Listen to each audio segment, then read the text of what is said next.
They say the open road is full of freedom, adventure, and sometimes things that defy explanation. For one long-haul trucker, an innocent job behind the wheel turned into a terrifying encounter with the unknown. A chilling figure in the darkness, whispers from the void, and a vehicle that seemed alive with a sinister presence. What started as just another drive would spiral into a nightmare that no one could outrun. Tonight, we bring you a story of vengeance, fear, and the haunting truth behind a cursed truck. Buckle up, because this ride is one you may not survive.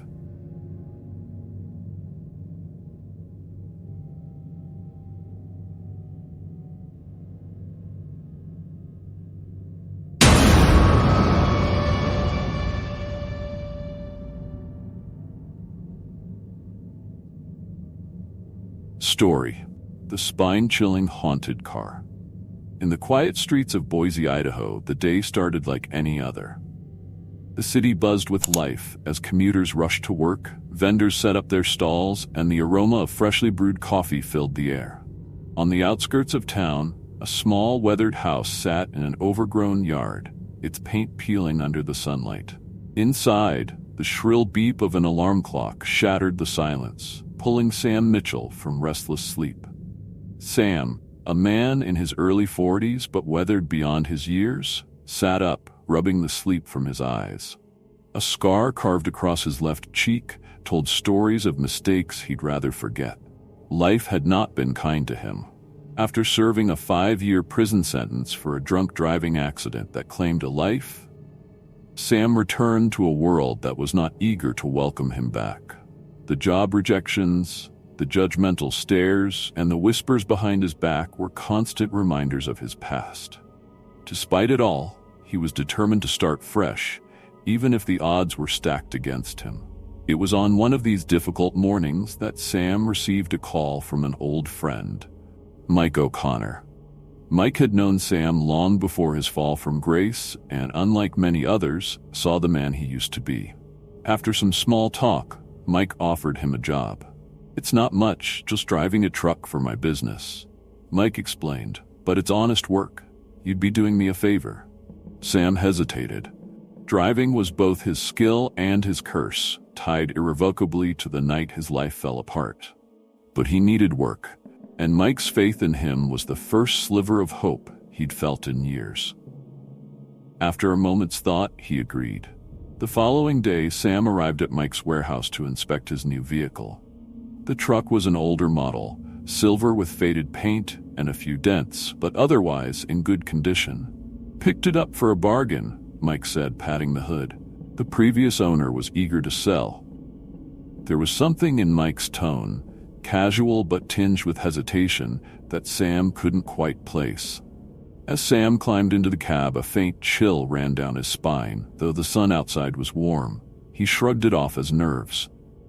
After all, this was a fresh start. But as he gripped the wheel, a faint sensation crept into his chest, a strange mix of unease and foreboding. That night, as Sam took the truck out for its first drive, the street seemed quieter than usual. The hum of the engine echoed against the empty buildings. It was a route he knew well, yet the silence felt oppressive, as if the city itself was holding its breath. Then, as he turned onto a deserted stretch of road, the radio crackled to life, hissing static before cutting to a child's faint laughter. Sam froze, his heart thudding. He reached to turn it off, but the laughter continued, growing louder and more distorted, filling the cab with a chilling cacophony. He slammed the brakes, the truck screeching to a halt. Ahead, bathed in the dim glow of the headlights, stood a pale figure, a girl in a tattered white dress, her hair hanging limply over her face. She didn't move, she didn't flinch, she simply stood there, staring.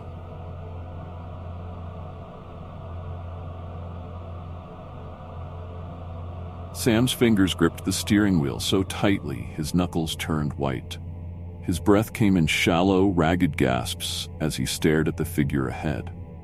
The girl stood motionless, her pale silhouette framed by the truck's headlights.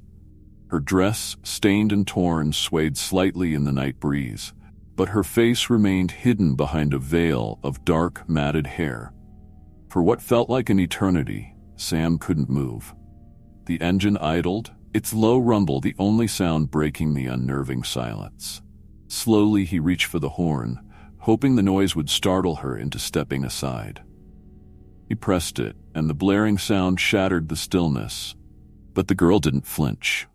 She didn't even seem to hear it. A chill slithered down Sam's spine, pooling in his gut. Something was wrong.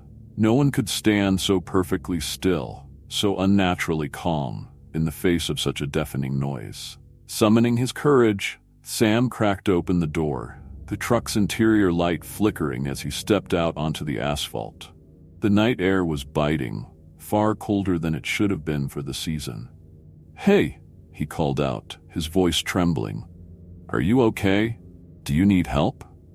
The girl didn't respond. She didn't even shift. Her eerie stillness began to gnaw at Sam's nerves. He took a cautious step forward, then another, until he was close enough to see her feet, bare and dirt-streaked, standing on the cold, cracked pavement. He swallowed hard, his throat dry as sandpaper. "Miss?" he tried again, his voice softer now, almost pleading. Suddenly, the girl moved. Not in the way a person should, but with an abrupt, unnatural jerk, like a puppet yanked by invisible strings. Her head tilted to the side, revealing just enough of her face to make Sam's blood run cold. Her skin was ashen, her lips twisted into a grotesque, crooked smile that dripped a dark, viscous liquid. But it was her eyes, hollow, black voids that seemed to swallow the dim light around them, that rooted him in place, paralyzed with terror. The girl's mouth opened, impossibly wide, and a sound emerged. Not a scream or a cry, but a distorted, guttural wail that echoed in the stillness of the night. Sam stumbled backward, tripping over his own feet and landing hard on the ground. His palms scraped against the rough pavement as he scrambled to his feet, his mind screaming for him to run, but his body frozen in place. And then, just as abruptly as she had appeared, the girl vanished. One moment she was there, and the next, the headlights illuminated nothing but an empty stretch of road. The silence that followed was deafening, pressing down on Sam like a heavy weight. Shaking uncontrollably, he stumbled back into the truck, slamming the door shut. His hands trembled as he gripped the steering wheel, his eyes darting to every shadow. The radio crackled again, and for a brief moment he thought he heard that same distorted laughter. Without another thought, Sam floored the gas pedal. The truck roared forward, tires screeching against the pavement as he fled the scene. But no matter how far he drove, the chill remained, and in the rearview mirror, he swore he saw a faint shadow flickering just beyond the glow of the taillights.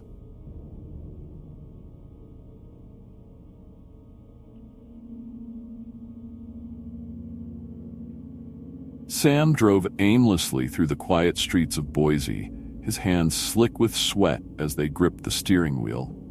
The truck's interior felt stifling, despite the cold night air seeping through the cracked window.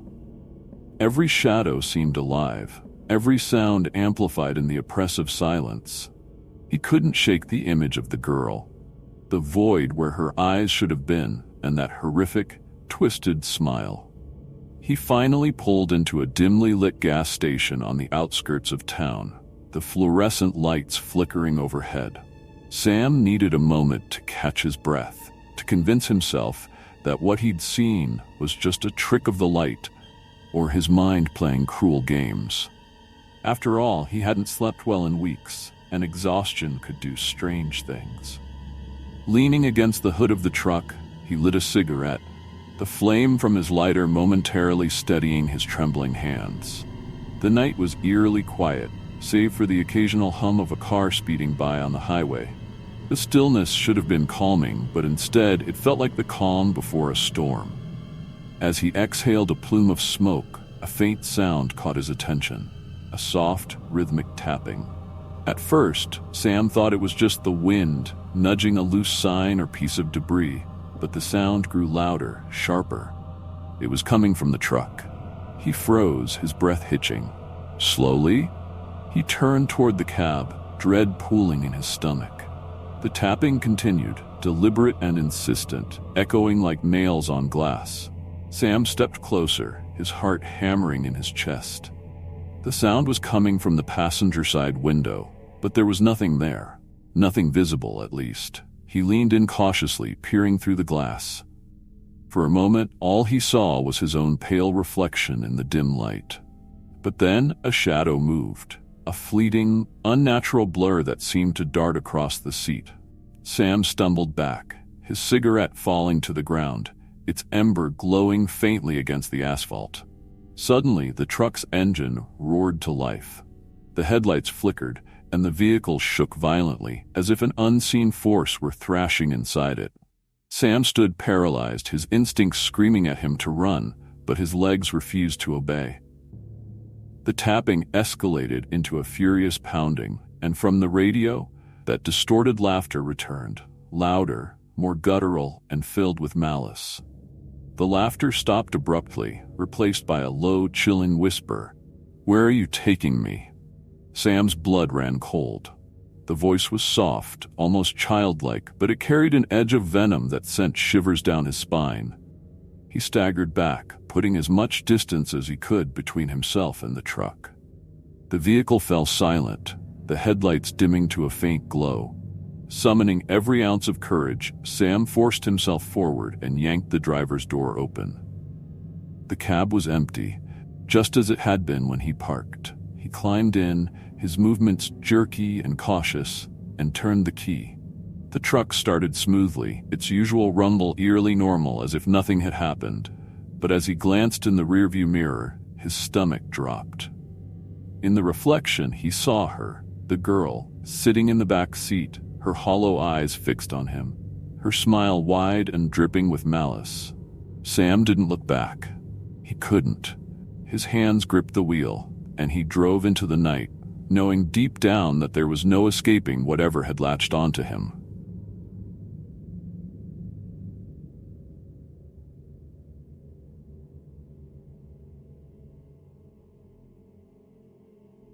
Sam didn't sleep that night. After arriving home, he locked the doors, shut the curtains, and left the truck parked far down the street. But even inside the safety of his small house, he couldn't shake the feeling of being watched. Every creak of the old floorboards, every rustle of the wind outside sent his nerves spiraling. He sat in the dimly lit living room, clutching a baseball bat, his mind replaying the girl's haunting image over and over. By morning, Sam knew he couldn't face this alone. He called Mike, his friend and employer, and asked him to meet at a diner downtown.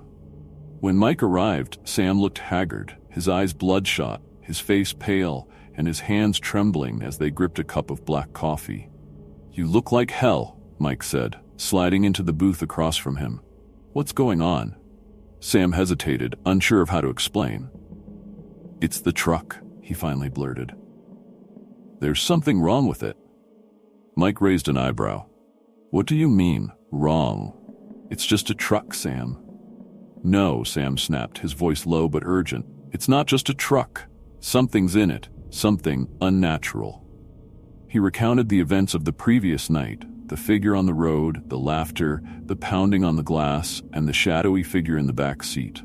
Mike listened, his expression shifting from skepticism to unease. When Sam finished, there was a long silence. "You're serious," Mike said finally. "You're not just overtired or imagining things?"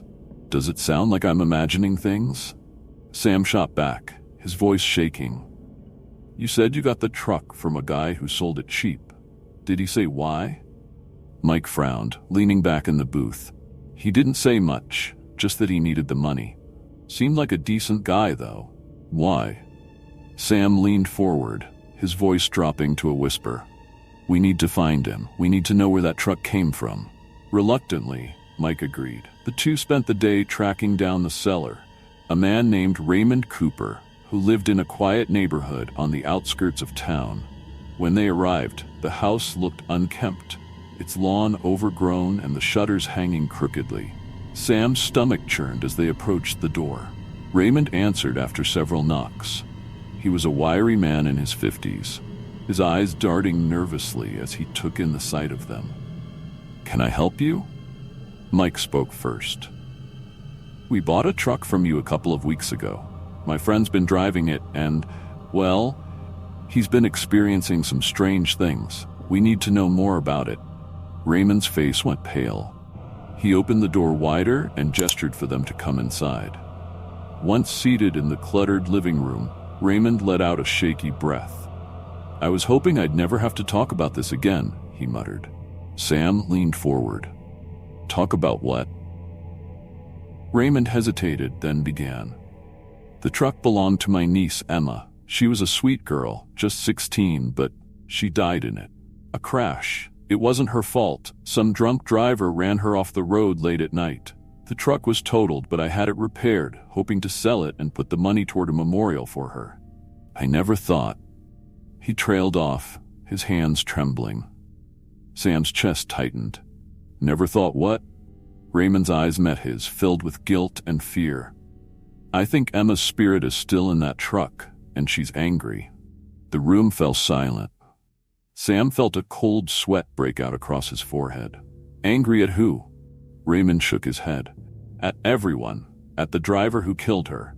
At the people who forgot about her. Maybe even at me, for selling the only thing she had left."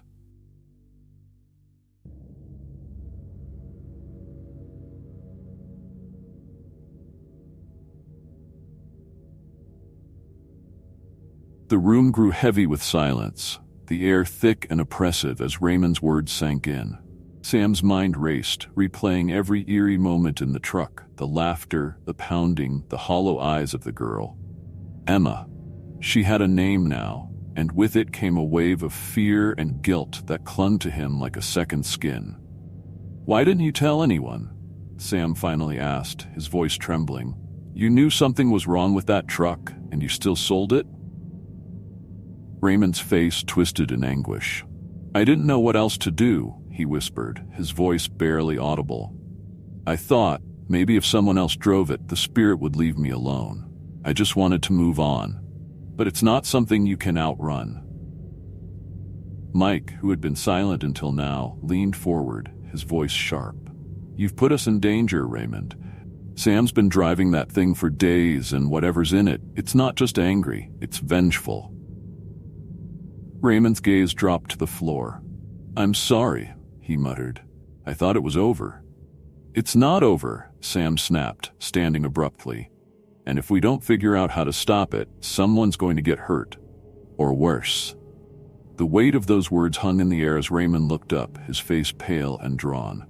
"There's someone who might be able to help," he said hesitantly. "A priest, Father Callahan. He helped me after the crash. Maybe he'll know what to do." Desperation pushed them forward. Within an hour, Sam and Mike were standing outside a small church on the outskirts of town. The building was old, but well-maintained, its stained glass windows glowing faintly in the late afternoon light. Father Callahan greeted them at the door, his kind but weary eyes taking in their anxious faces.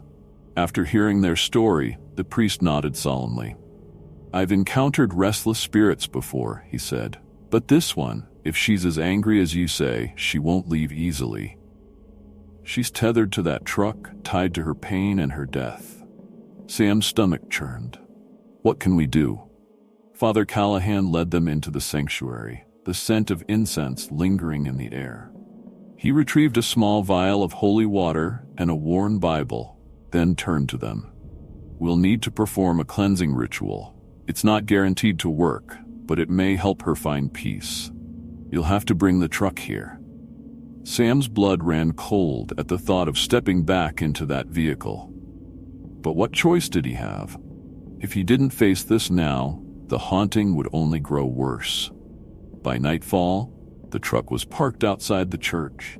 Sam stood beside it, his hands shaking as Father Callahan prepared the ritual.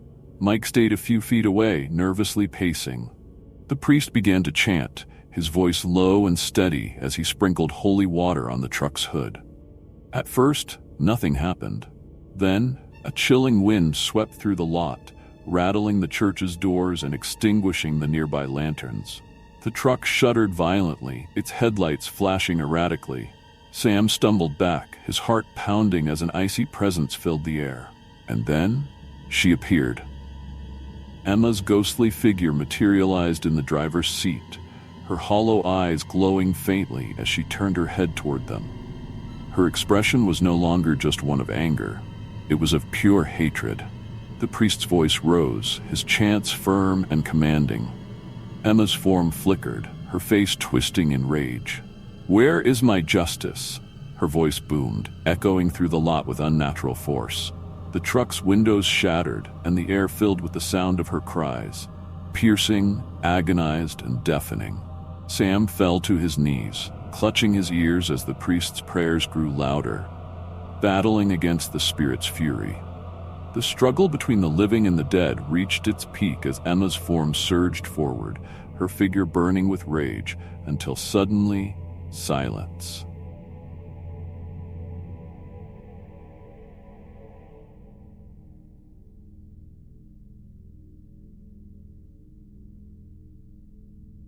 The silence was deafening. Sam slowly lifted his head, his breath hitching as he scanned the area. The truck sat still, its shattered windows reflecting the faint glow of the church's lanterns. Emma's ghostly figure was gone. The air, once icy and oppressive, had warmed slightly, though a faint unease lingered like the echo of a scream. Father Callahan lowered the Bible in his trembling hands, beads of sweat rolling down his temple.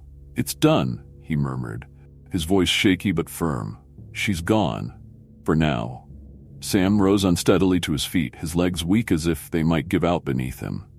"What do you mean, for now?" he asked, his voice tinged with desperation. "Isn't it over? Didn't we help her move on?" The priest hesitated, his weary eyes meeting Sam's.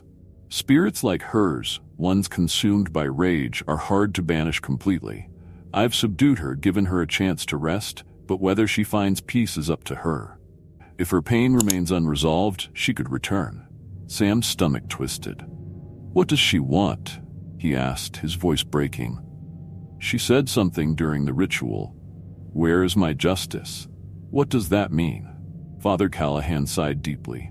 "It means her death still weighs heavy on her soul. She seeks retribution, closure. Until that happens, her torment will persist." Mike, who had been pacing nervously in the background, stepped forward. "So what are we supposed to do? Wait for her to come back and kill someone? There has to be a way to end this for good." The priest placed a hand on Sam's shoulder. "You said the truck's previous owner was a man named Raymond, and the girl's name was Emma, correct? I'd start there. Learn the truth about her death, the driver who caused it, and why her spirit hasn't found peace. Only then can you hope to lay her to rest." Sam felt a cold knot of dread in his chest, but he nodded. He couldn't run from this, not anymore. "We'll find out what happened," he said quietly, his voice laced with determination. "We'll figure out how to help her." Father Callahan handed him the small vial of holy water. "Take this. If she appears again, use it to protect yourself. But be careful. Her anger will only grow stronger the longer this remains unresolved." As Sam and Mike left the church, the night felt heavier than ever. The truck loomed in the parking lot, its broken windows glinting like jagged teeth. Sam climbed into the driver's seat, gripping the wheel tightly, his knuckles white. He couldn't shake the feeling that Emma's presence still lingered, watching, waiting. The drive back to Raymond's house was tense. Neither man spoke, the silence punctuated only by the hum of the truck's engine. When they arrived, Raymond greeted them at the door, his face etched with worry. "What happened?" he asked. Sam's voice was steady but firm. "We need answers, Raymond. Everything you know about Emma, her death, and the accident. No more half-truths. If we're going to end this, we need the full story." Raymond hesitated, his shoulders sagging under the weight of guilt. "There's more I didn't tell you," he admitted, his voice barely above a whisper. "The man who caused the crash, he was never charged. The police couldn't find enough evidence to convict him. Emma's death was ruled an accident." Sam's jaw tightened. So she's seeking justice for something that never came. Raymond nodded solemnly. Her spirit won't rest until the truth comes out, and if you're the one driving her truck, she might see you as the key to making that happen. Sam exchanged a glance with Mike, the gravity of the situation sinking in. If Emma's vengeance wasn't directed at them yet, it soon might be. And unless they uncovered the truth behind her death, her wrath would continue to grow. The stage was set for a final confrontation with the truth, with the past, and with the vengeful spirit of a girl who refused to be forgotten.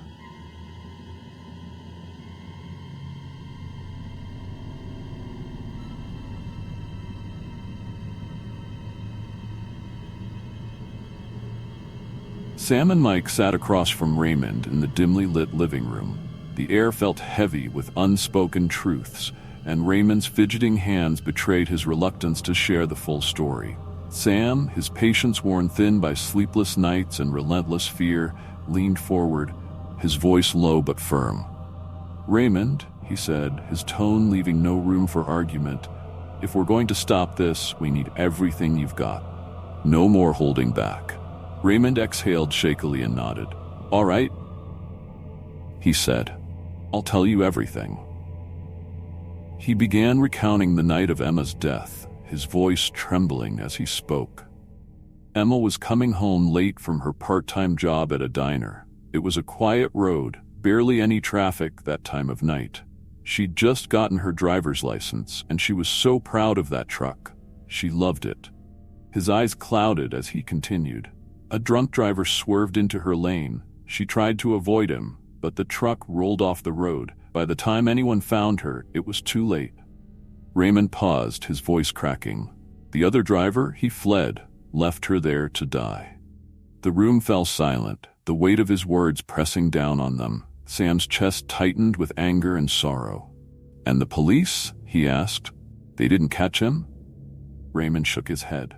"They tried, but it went cold. All they had was a vague description of the car, a black sedan. No license plate, no witnesses. They never found him." Sam clenched his fists, his mind racing. "That's why she's still here," he said. "She wants justice. She needs him to pay for what he did."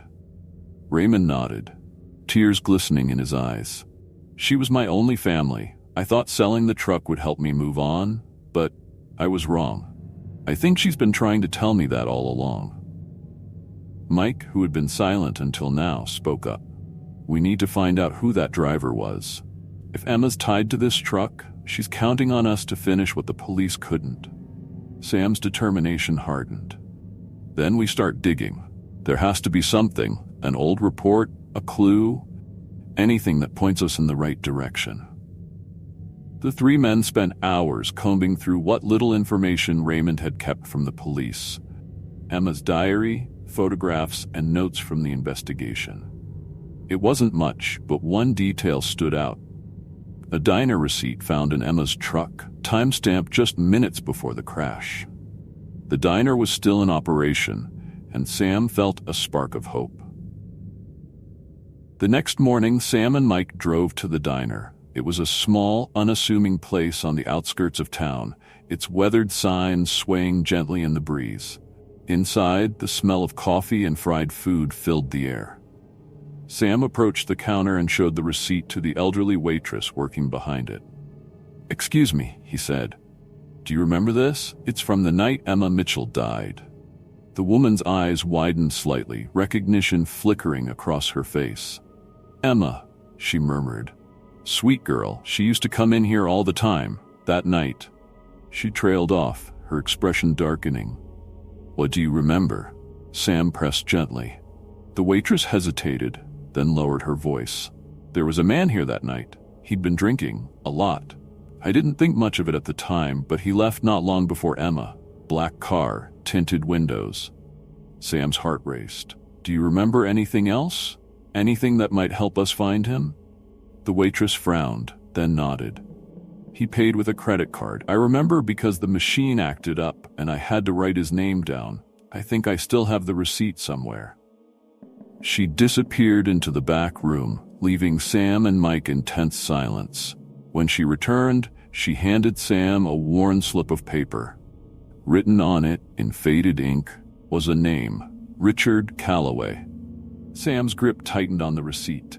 "We've got him," he whispered. But as they left the diner, a cold wind swept through the parking lot. Sam felt a familiar, chilling presence settle over him. In the reflection of the truck's side mirror, he saw her, Emma, watching, waiting. She wasn't done yet, and neither were they.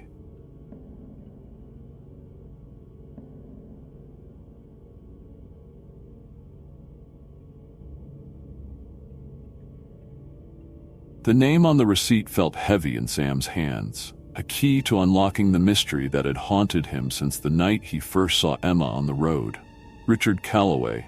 The name echoed in his mind as he and Mike sat in the truck outside the diner, the receipt resting on the dashboard.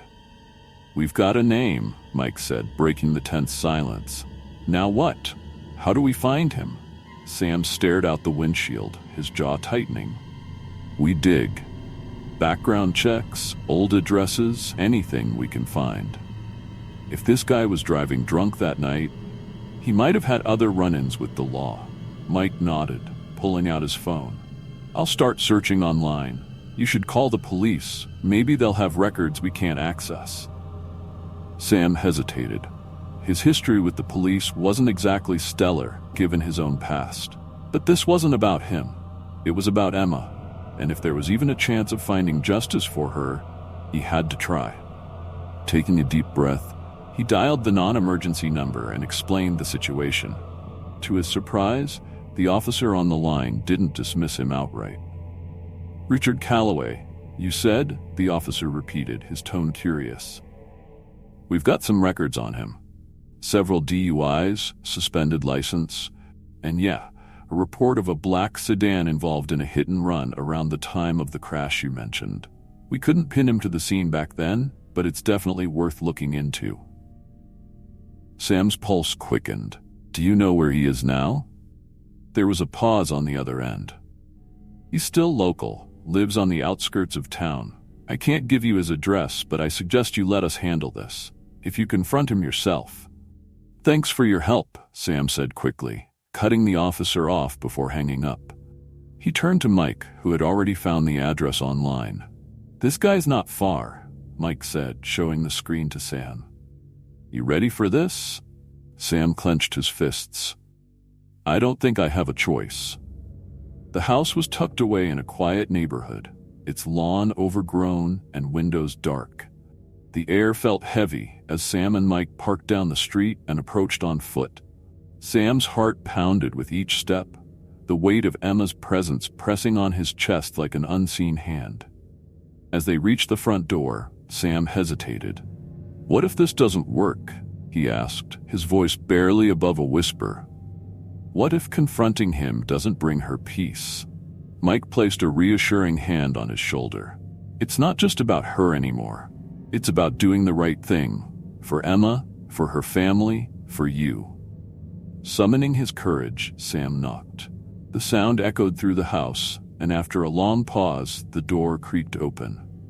A man stood in the doorway, his face gaunt and shadowed, his eyes narrowing as he took in the sight of them. "Can I help you?" Richard Calloway's voice was gruff, his tone defensive. Sam stepped forward, his voice steady despite the storm raging inside him. "You were driving a black sedan the night Emma Mitchell died. You ran her off the road and left her there. We know it was you." Richard's face hardened, but there was a flicker of fear in his eyes. "I don't know what you're talking about," he said, his voice rising slightly. "I wasn't there." "Don't lie to me," Sam growled, his anger boiling over. "We have witnesses, your name on a receipt, everything we need to connect you to that night. You killed her, and you've been hiding ever since." Richard's hand trembled as he gripped the doorframe. "I didn't mean to," he blurted suddenly, his voice breaking. "I didn't even see her. She came out of nowhere. I panicked."